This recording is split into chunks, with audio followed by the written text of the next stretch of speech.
morning, everyone. We're now in the midst of Navaratri, a wonderful, wonderful spiritual period where some of you have been taking on the vow of extra japam, a tradition that was started by Swami Shivananda, direct disciple of Ramakrishna, when he was in the Madras Math. And he said at that time that 100,000 japam is equal to one Durga Puja. And right now, with all of the pledges that have come in, we've got about 2.5 Durga Pujas going on, well before our Durga Puja coming up next week. So we're in the throes of this devotional period, and we're just weeks away from a non-dual retreat that many are hankering to come to. And it's at these times that devotees often ask me questions about their doubts. And so I'd like to share with you a beautiful extract of a letter I received from a senior monk of the Ramakrishna order.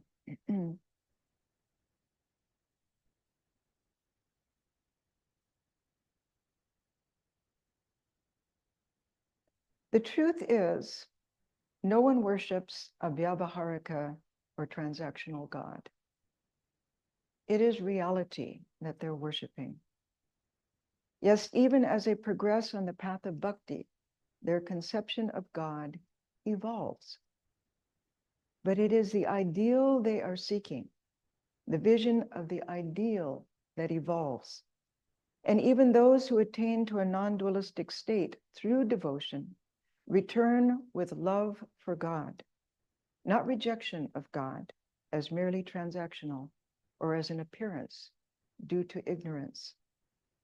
They speak in terms of being lost in the heart of God, not of transcending an appearance. For one seeking the self, the letter goes on, Advaita is clear and correctly so. It puts everything to one side, leaving the radiant purity of the non-personal self alone. That is its beauty. But that alone doesn't facilitate devotion. It contradicts it, no matter how we parse the words, vyavaharika and paramartika, and within Maya and beyond Maya, etc.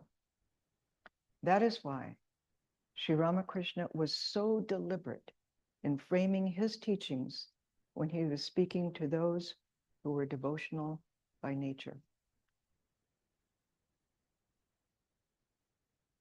Ramakrishna said, in the Kali Yuga, the best way is bhakti yoga, the path of devotion, singing the praises of the Lord and prayer.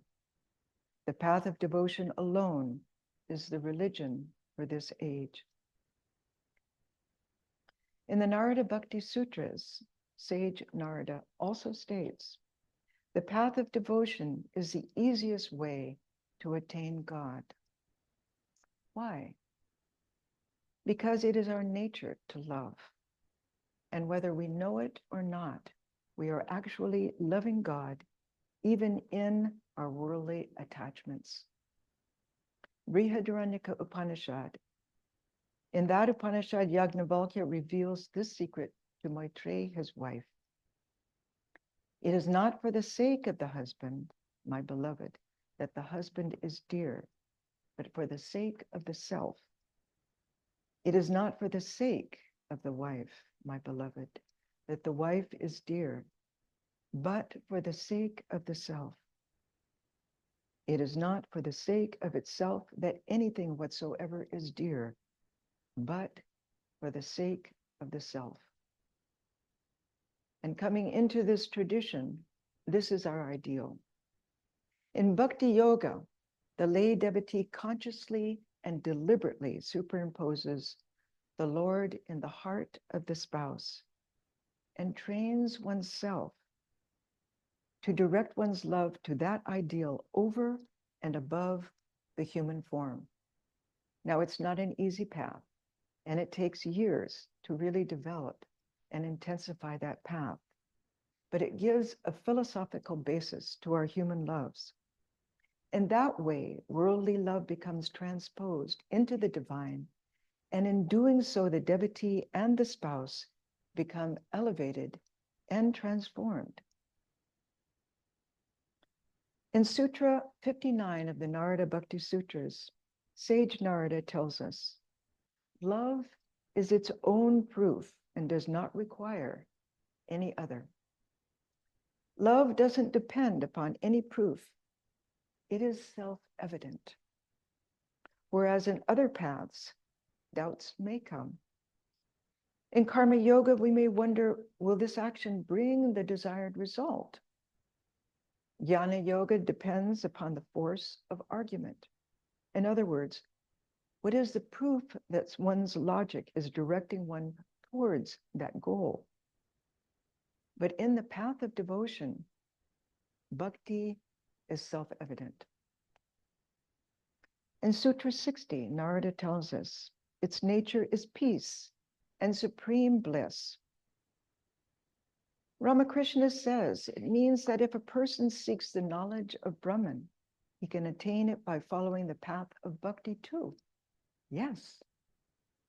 God, who loves his devotee, can give him the knowledge of Brahman if he so desires. In this love, there is no desire. It is nothing but pure love of the lotus feet of God. And I have to say that in my 50 plus years of monasticism in the Ramakrishna order, at which time I have met so many realized souls, I have never yet met a dry jnani. Because after all, that which is sat is also chit, and that which is chit is also ananda, bliss, love absolute. And the nature of that experience is the peace that passeth all understanding. We find that beautiful expression in the Bible. Swami Brahmananda further revealed the secret of this symbiotic mystic dialogue between bhakti and jnana.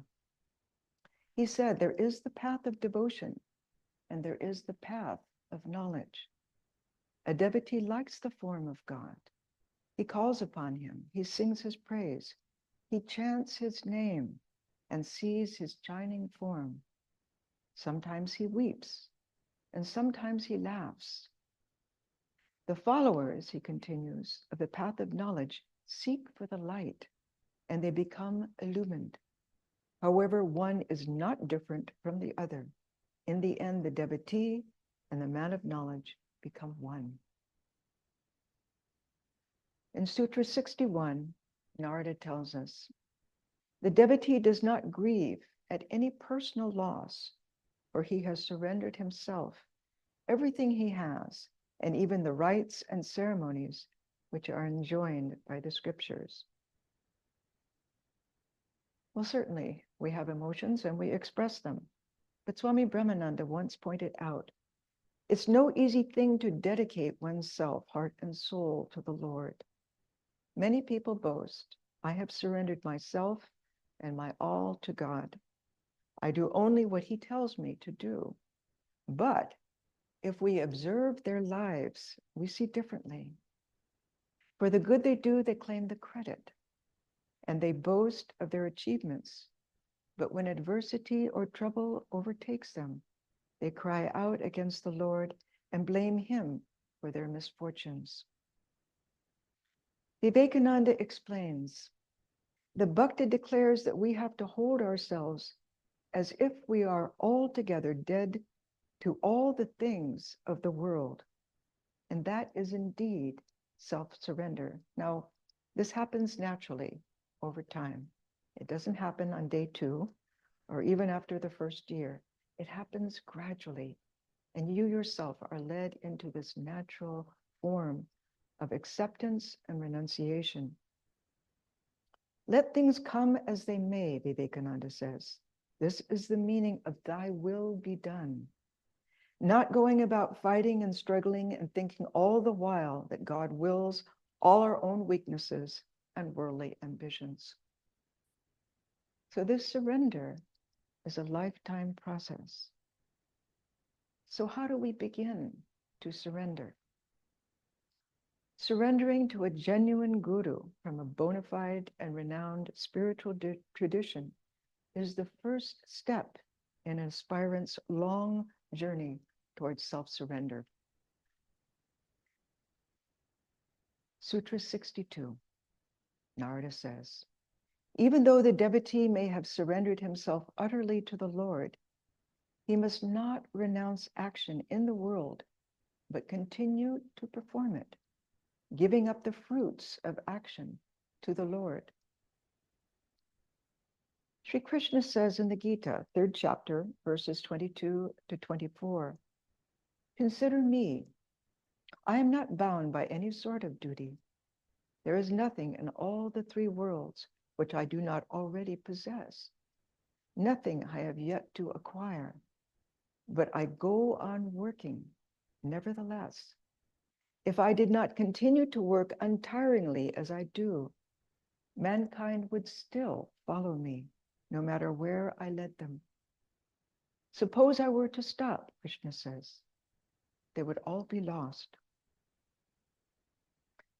So the important twofold point here is to surrender all the fruits of our actions to God and work without any motive other than the love of God. That polishes the mind and purifies the heart. And you might say, well, that's really hard to do in the midst of activity.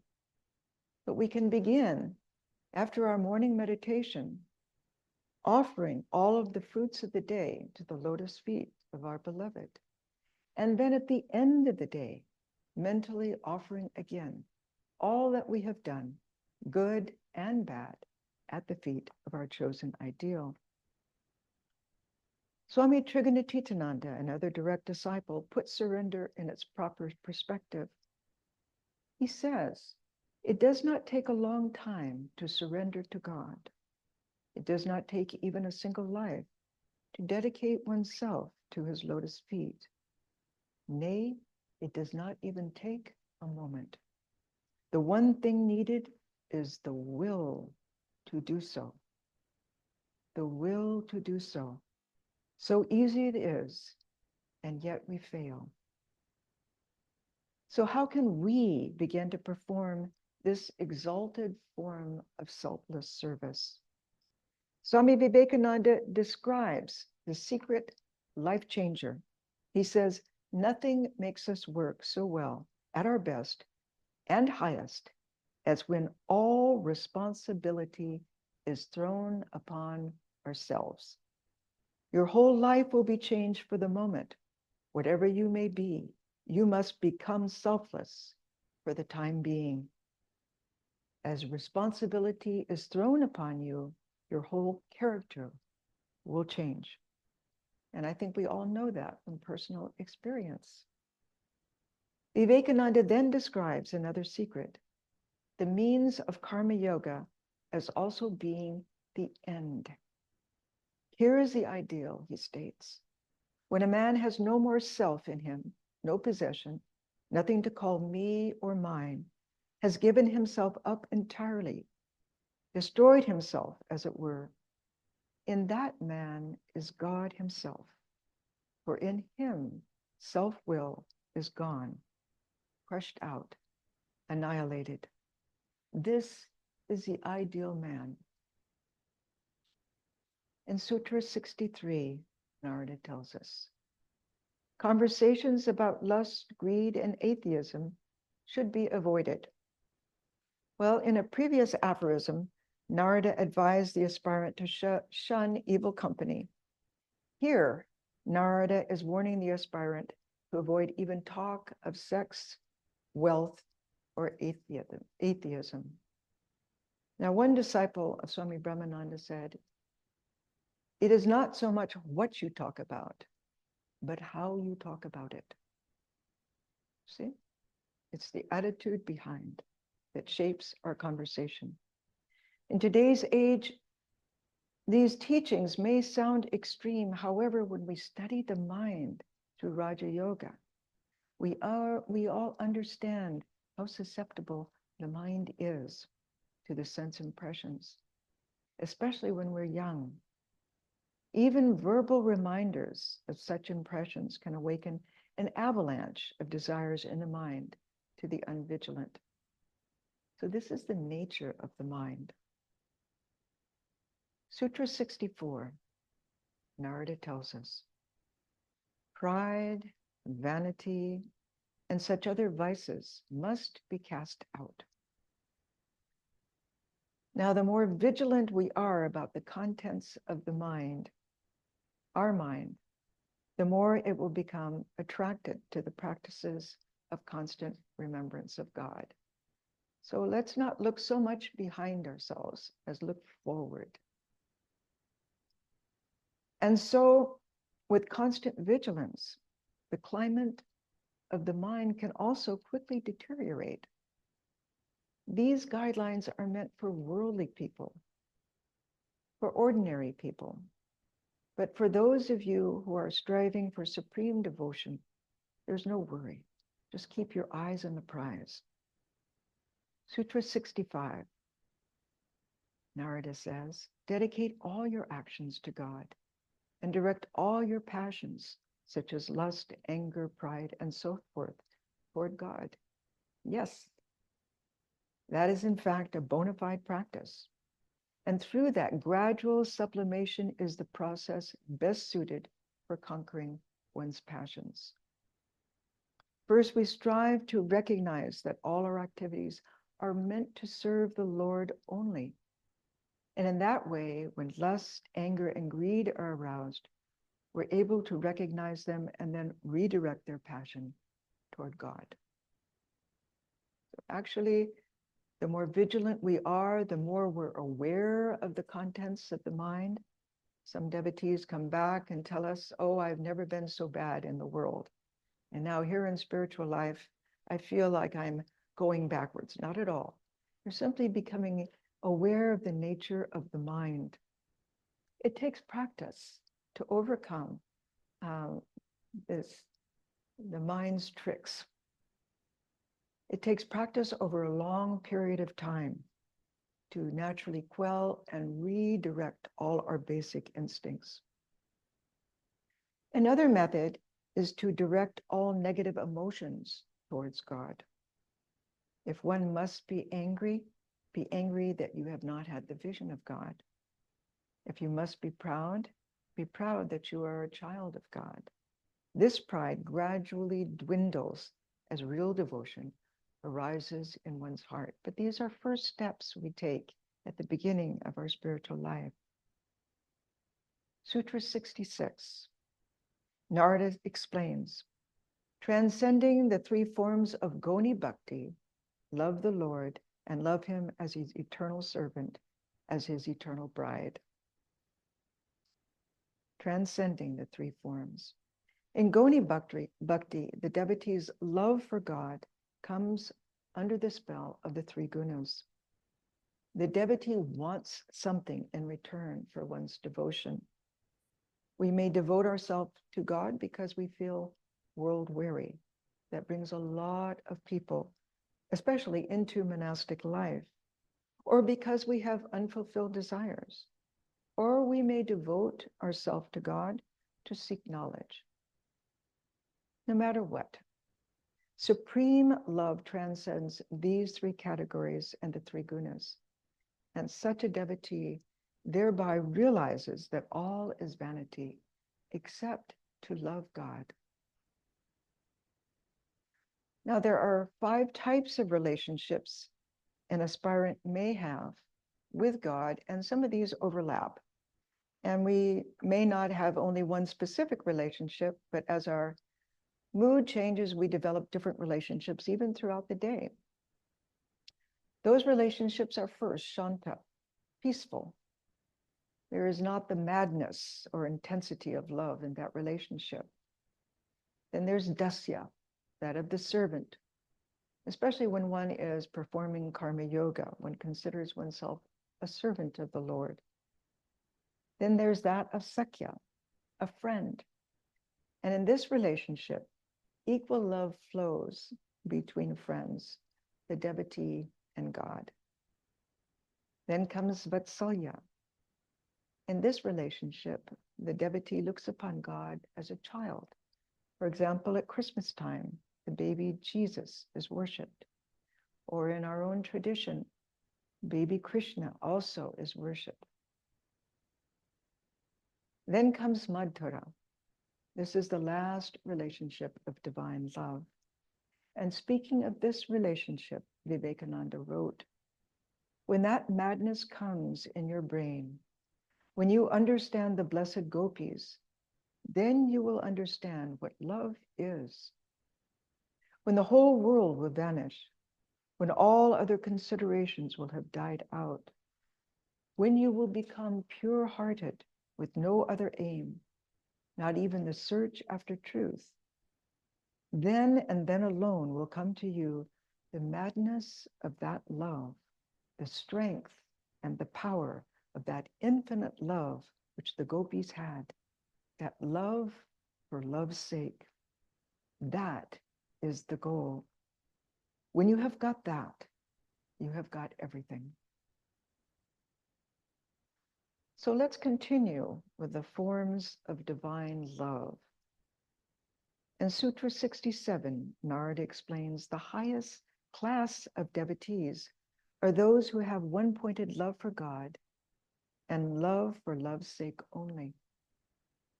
What are the criteria for this highest class of devotees? Their love must be one-pointed, that is, directed to God and to God alone. It's not scattered among the many other objects of the world. What about other people? How does such a devotee look upon them? Such a devotee not only sees God in his own heart, but sees the same Lord in the hearts of all. It's an actual experience, but it's something that we can practice. We can try to superimpose as we meet new people, as we see old friends. And that changes the whole flavor of the interaction that we have with those people. As Christ said, love thy neighbor as thyself. Why? Because our neighbor is our very self. This is Advaita Vedanta in the path of devotion. Secondly, the highest class of devotee loves God for love's sake. Vivekananda says, that is the madness of the lover when all desires have vanished. Who cares for salvation? Who cares to be saved? Who cares to be perfect even? Who cares for freedom? This says the lover, I do not want wealth, nor even health. I do not want beauty.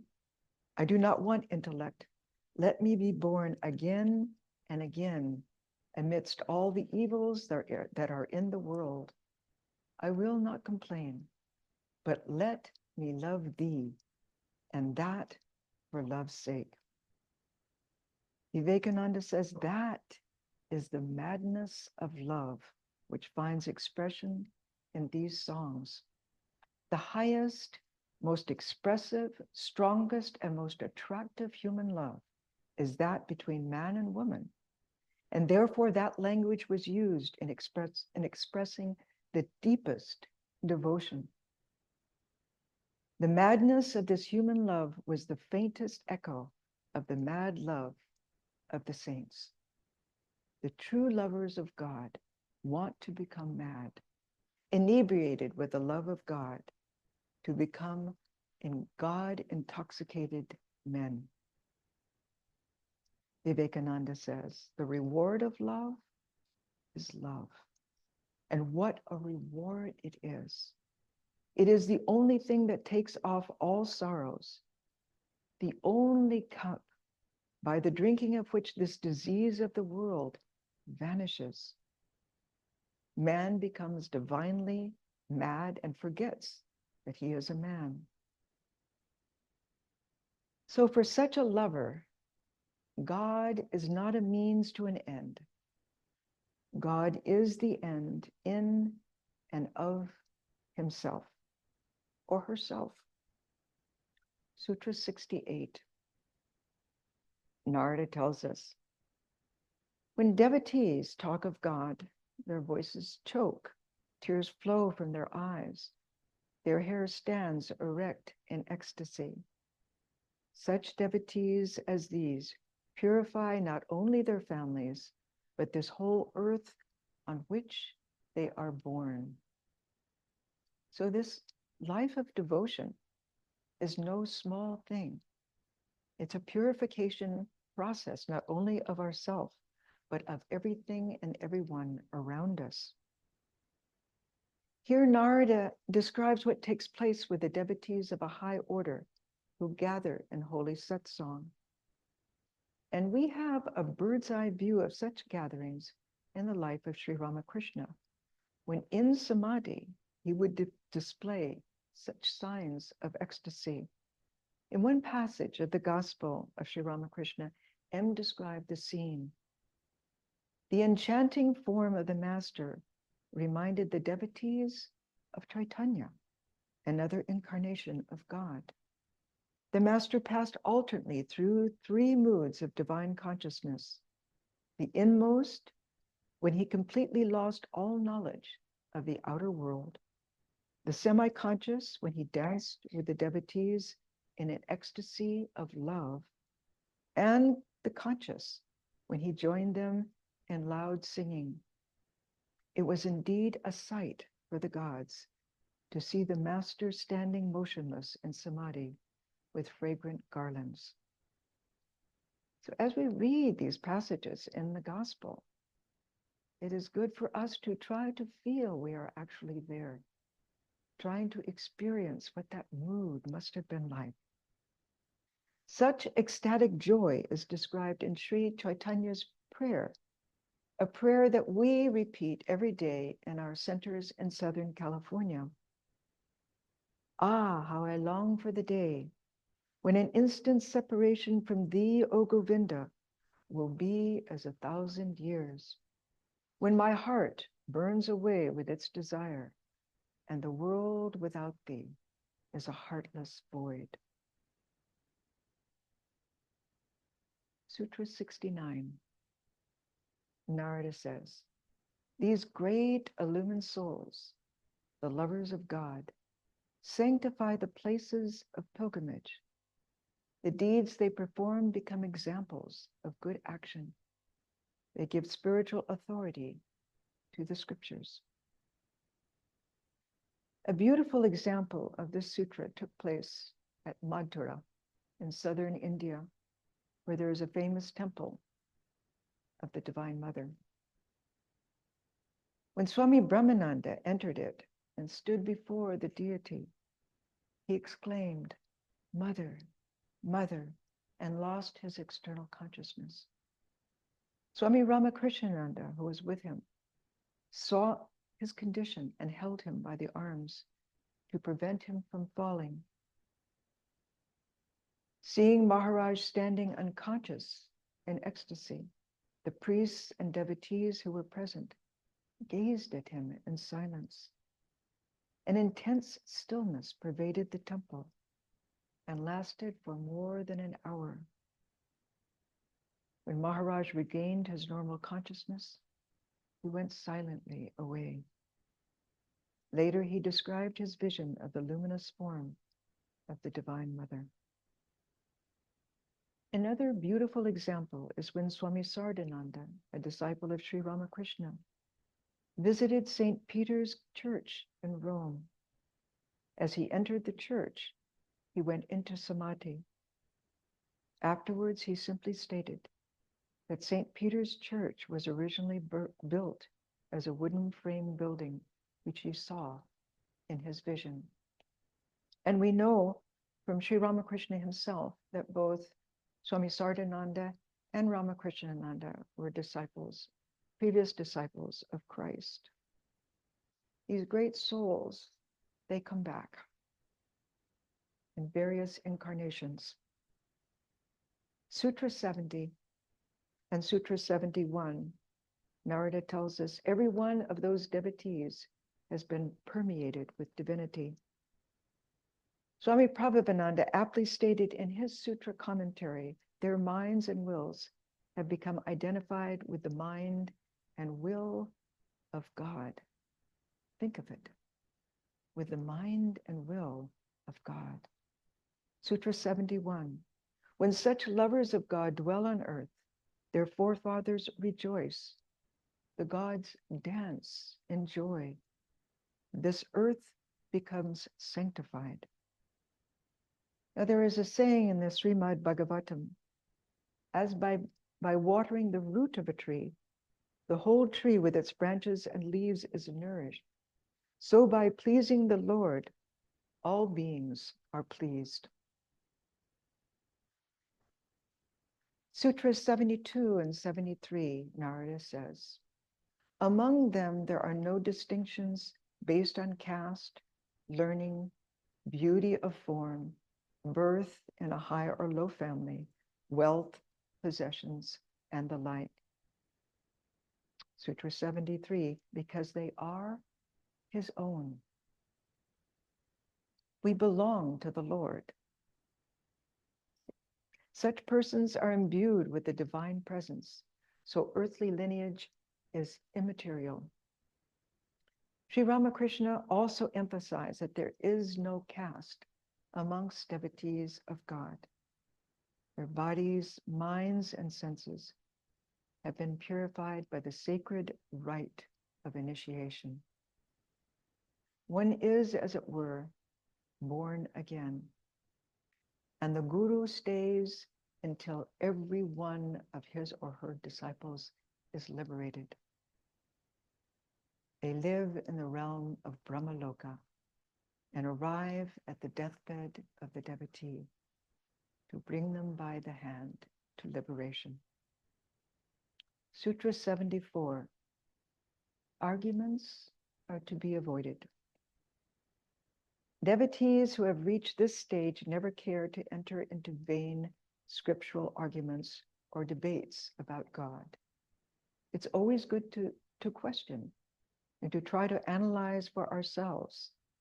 That is also encouraged, but not to argument for the sake of argumentation. Nor do these devotees stand in need of any such support. Their own faith, conviction, and realizations carry them above such pastimes. So we try to avoid this vain argumentation. Sutra 75. This is because there is scope for many viewpoints, and none of them is conclusive. None of them is conclusive.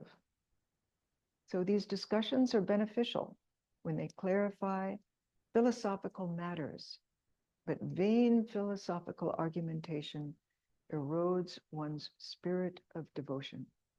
It's something we should avoid. Sri Ramakrishna used to share the following story. Once, several men were crossing the Ganges in a boat. You probably know the story.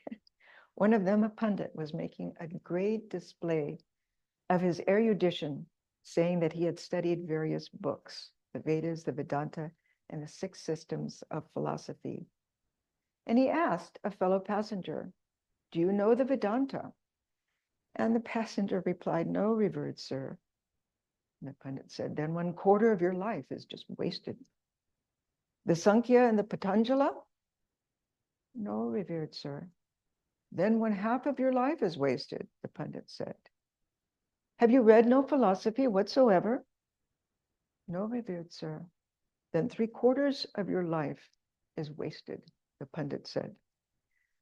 Now the pundit was talking in this vein, and the passenger was sitting in silence when a great storm arose and the boat was about to sink. And the passenger said to the pundit, sir, can you swim? And the pundit's face then became very small. No, he replied. And the passenger said, then your whole life is wasted.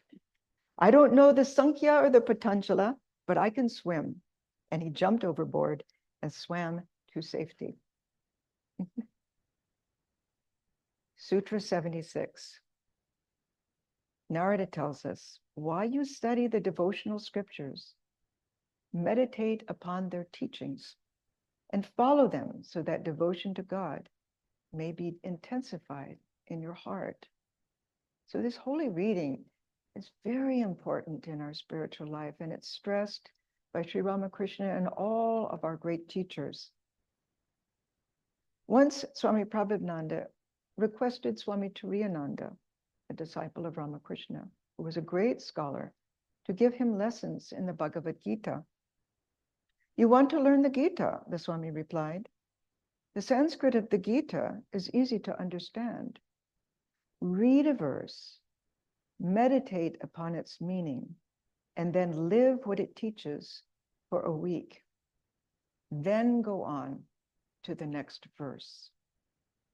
So in this way, we imbue ourselves with the scriptural verse, we memorize it, and it in turn modifies our behavior.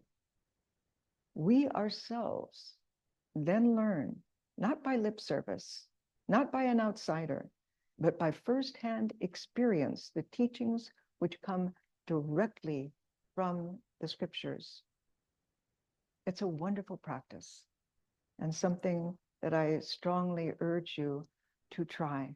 Just with a little pocket-sized Gita, when you're out for a walk, take a verse, try to memorize it, and then walk with your verse. And then walk with your verse throughout the day, throughout the week. Something wonderful happens. Sutra 77.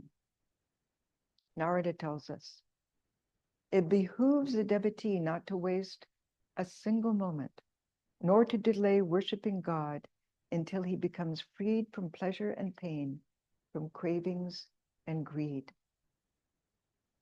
Swami Prabhupada explained in his commentary, if you give up your practice of japa or meditation merely because you do not always find peace or happiness in these practices, then you can never grow in spiritual life. Try with your whole heart to keep recollectedness of God by chanting his name and feeling his presence. Your mind will gradually become calm and you will be eventually absorbed in God.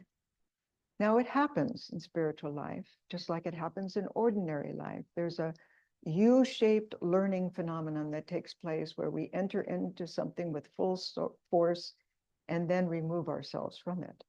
And this also can happen in spiritual life when we omit our morning meditation. And maybe 1 or 2 days later, we omit it again. And then as the weeks go by, we start omitting our evening meditation. But then we have to force our mind, okay, this is what's happening with this child mind. Let me bring it back and renew my vow of meditation. Swami Vivekananda gives us encouragement. It's very hard at first to compel the mind to think of God always. But, he says, with every new effort, the power to do so grows. The power to do so grows. Sutra 78. The bhakta should cultivate harmlessness, truthfulness, purity, compassion, faith, and other such virtues. Let's see, why are these virtues extolled?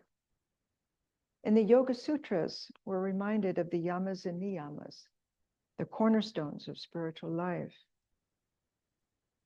But are these just do's and don'ts?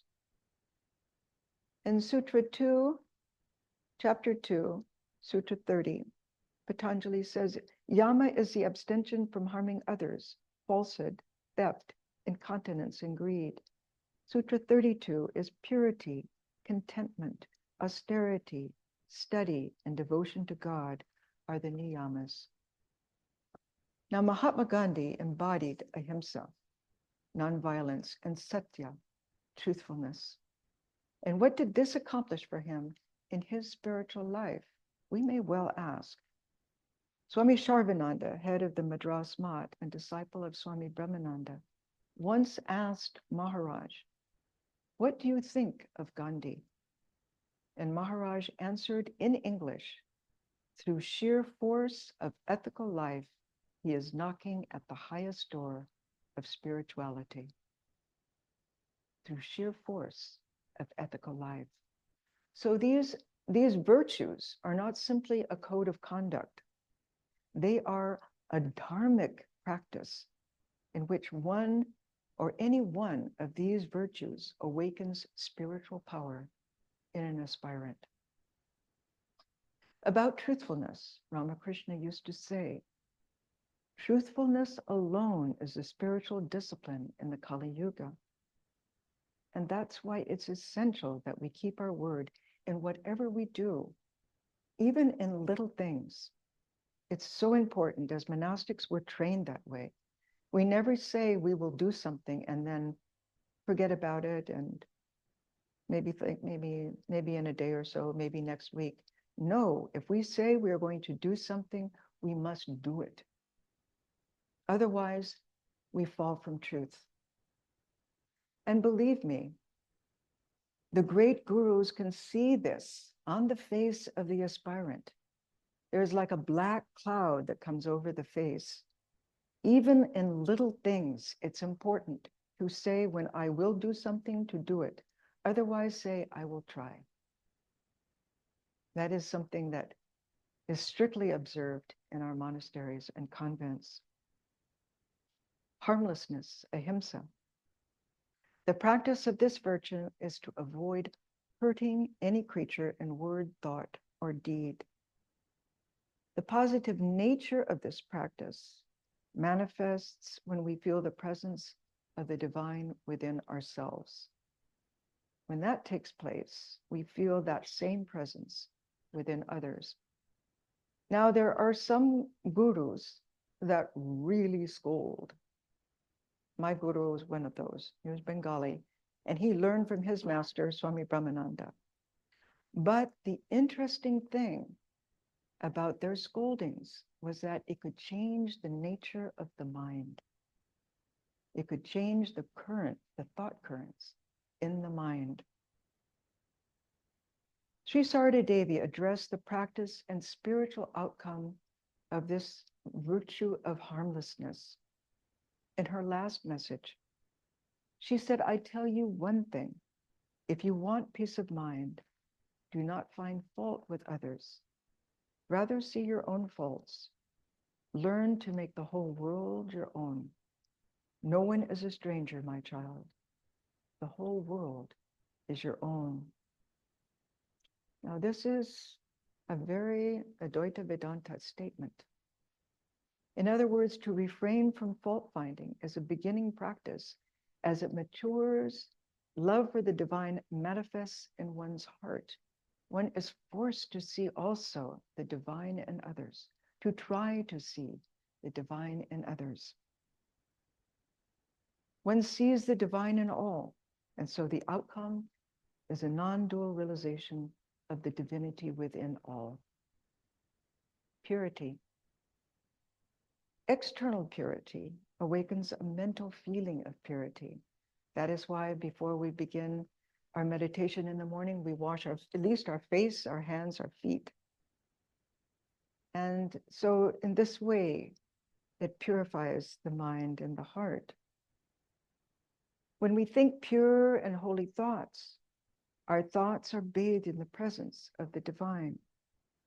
Purification of the mind awakens subtlety of the mind, wherein we're able to grasp subtle truths within the spiritual realm. About compassion, Swami Brahmananda used to say, meditate, meditate, meditate. Then as you taste the bliss of God within yourself, your heart will melt in sympathy and compassion for others. You will feel how unnecessary it is for them to suffer, since there is a mine of bliss within each one of them. Faith.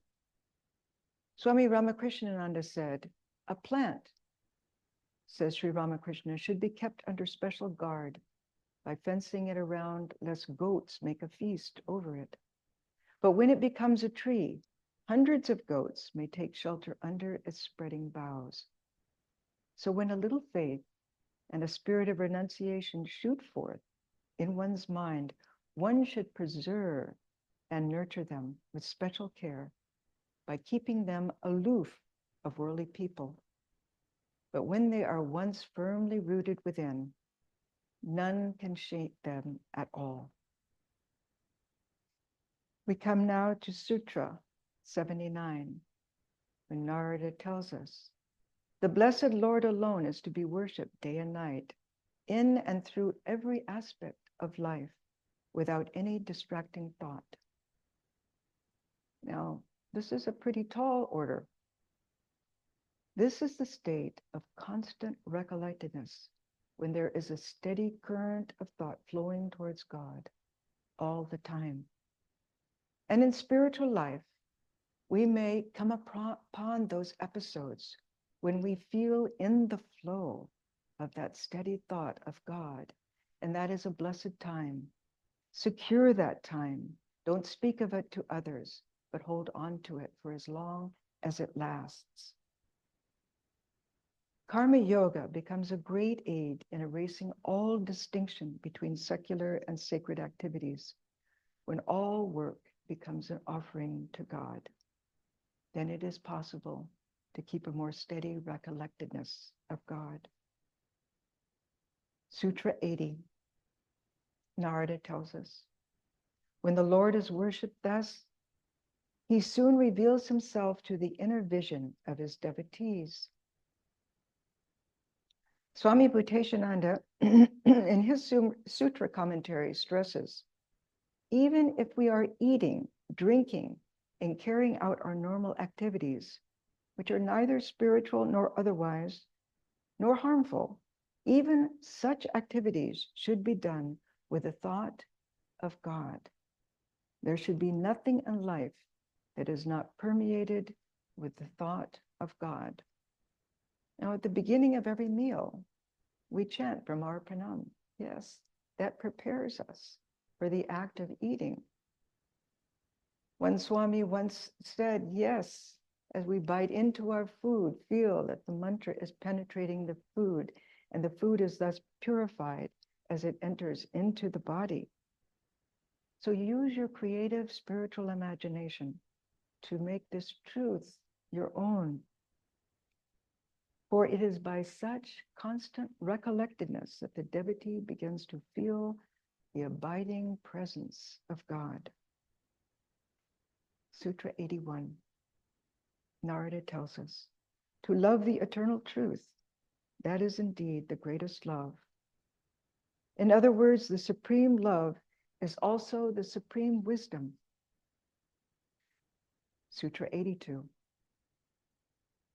This divine love manifests itself in 11 different forms. A devotee loves to chant the praises and glories of the Lord. He is enchanted by his beauty. He loves to offer him his heart's worship. He loves to meditate on his presence. He loves to regard himself as his servant. He loves him as his friend. He loves him as his child. He loves him as his beloved. He loves to surrender to him completely. He loves to be completely absorbed in him. He longs to feel the pangs of separation from him. Now, these are the forms of para bhakti.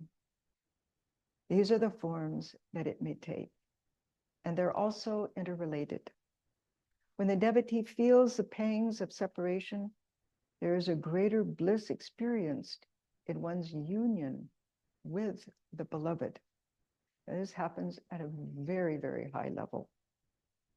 What the gopis experienced with Sri Krishna. Devotion begins with the chanting and singing of the praises of God. Then, as the relationship develops, the aspirant feels his divine beauty. The beginning of a close personal relationship is when one feels attachment to God as his servant. Then, as his friend, there is less distance in the relationship. Even more intense is the relationship of a parent or that of a child. This is a sweet relationship, The parent gives, never expecting anything in return.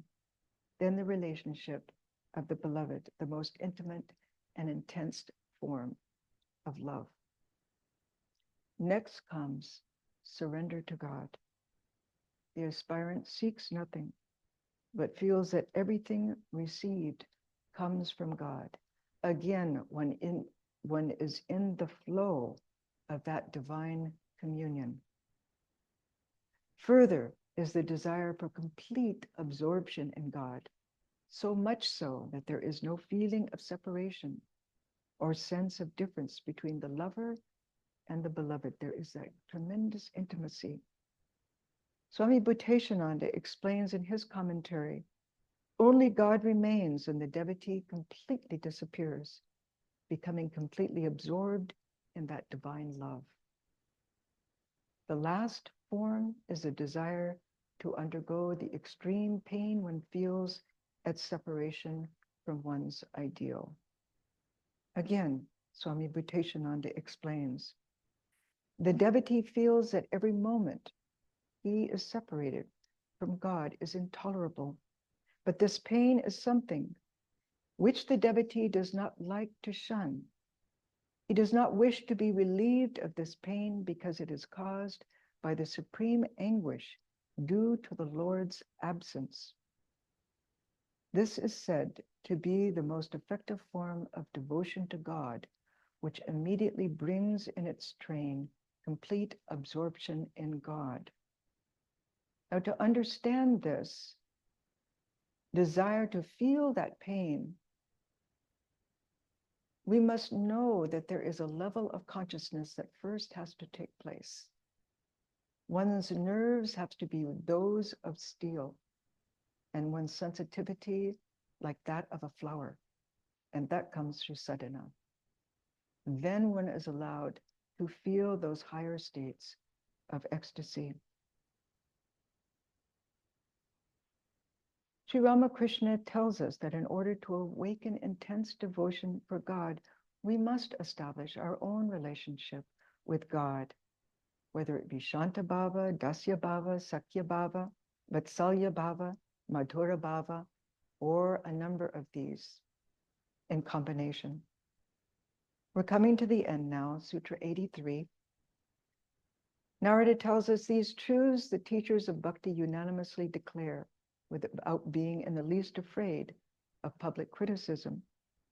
The following are known as great teachers of bhakti: Kumara, Vyasa, Sukha, Shandilya, Garga, Vishnu, Kundinya, Shesha, Uddhava, Aruni, Bali, Hanuman, Vibhishana, and many others. Sutra 84.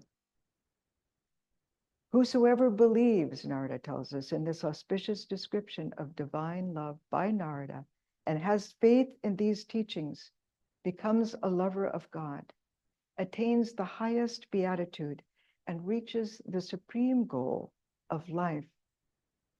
I'd like to end with a beautiful letter of Swami Vivekananda to two American devotees that summarizes the breadth and depth of the Narada Bhakti Sutras. He wrote, catch a glimpse at least every day of that world of infinite beauty and peace and purity, the spiritual, and try to live in it day and night. Let your souls ascend day and night like an unbroken string unto the feet of the beloved, whose throne is in your hearts, and let the rest take care of themselves.